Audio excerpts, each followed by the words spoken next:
কালকে রাত্রে গেছিলেন একবার মদন মিত্র, দেখা হয়নি। আগে তো ইডির অফিসারদের সঙ্গে দেখা করুন, তারপর সন্দীপন সাহা তো বাঁচাতে পারবে না। তৃণমূলে একের পর এক শিবির বদলের মধ্যেই এবার মদন মিত্রকে নিয়ে তৈরি হলো জল্পনা।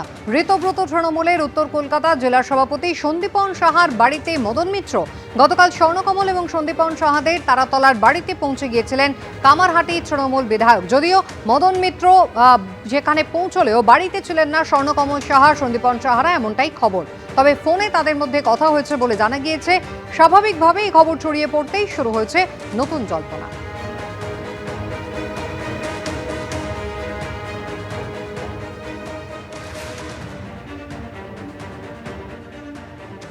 আগে উনি ইডির কাছে যান, সন্দীপন সাহা ওকে বাঁচাতে পারবেন না মন্তব্য করেছেন পঞ্চায়েত মন্ত্রী দিলীপ ঘোষ। কালকে রাত্রে গেছিলেন একবার মদন মিত্র, দেখা হয়নি। আগে তো ইডির অফিসারদের সঙ্গে দেখা করুন, তারপর সন্দীপন সাহা তো বাঁচাতে পারবে না। ইডি যদি ক্লিন চিট দেয় তখন সম্ভাবনা আছে। কে ভালো তৃণমূল, কে খারাপ তৃণমূল, এটা নিয়ে আমাদের কোনো মাথা ব্যথা নেই, আমাদের সার্টিফিকেট দেওয়ারও দরকার নেই। কিন্তু যারা এই ধরনের দুর্নীতি বা দুষ্কৃত কার্যের সঙ্গে যুক্ত আছে তাদের বিরুদ্ধে আইনি আর প্রক্রিয়া শুরু হচ্ছে। সে কে কোন পার্টিতে আছে, কোথায় আছে, এত হাজার হাজার লোকের কাছে নোটিশ গেছে, ব্যবসায়ীদের কাছে নোটিশ গেছে।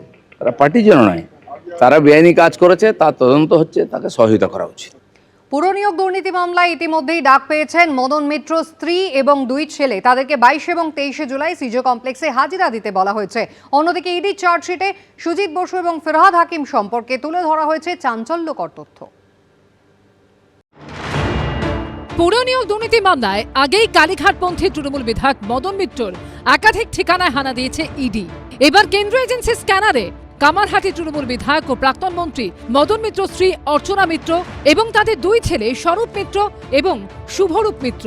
ইডি সূত্রে খবর, তাদেরকে 22 ও 23 জুলাই ব্যাংকের নথিপত্র নিয়ে সিজিও কমপ্লেক্সে হাজিরা দিতে বলা হয়েছে।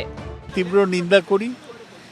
ইডি হচ্ছে বিজেপির ডান হাত, ওরাই তো বিজেপির হয়ে সব কাজ করে। মদন মিত্র আমাদের ইলেক্টেড এমএলএ, তাকে এবং তার পরিবারকে হ্যারাস করা অন্যায়। কেন্দ্রীয় এজেন্সির দাবি, কখনো নগদ আবার কখনো সোনাদানা ঘুষ দিয়ে কামারহাটি ও টিটাগড় পুরসভায় চাকরি পেয়েছেন অন্তত 125 জন।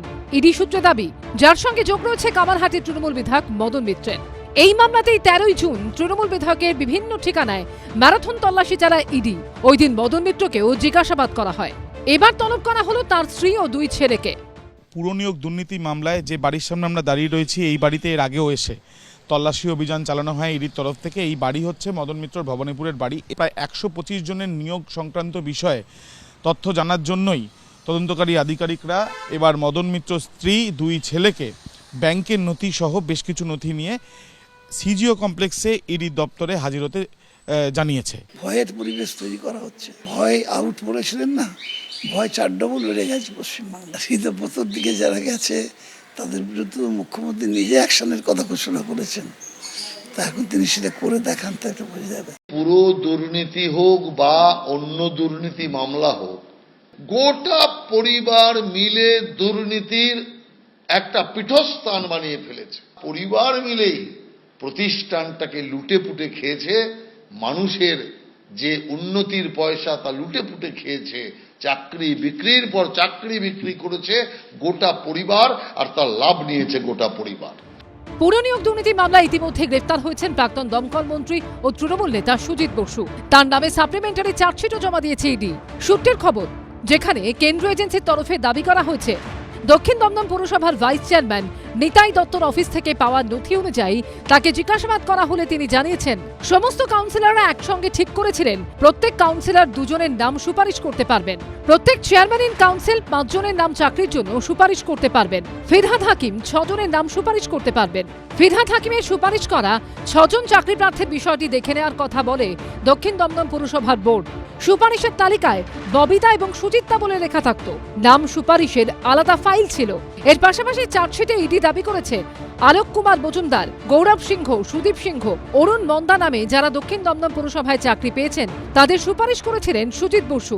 হেল্পারের সুপারিশ তালিকায় ববিদা সুচিত্রা বলে নাম লেখা ছিল। মজদুরের চাকরির তালিকায় ববিদা সুচিত্রা লেখা ছিল সুপারিশকারী হিসেবে। আবির দত্ত, দীপক ঘোষ ও আশাবুল হোসেনের রিপোর্ট, এবিপি আনন্দ। এবিপি আনন্দ, এগিয়ে থাকে, এগিয়ে রাখে।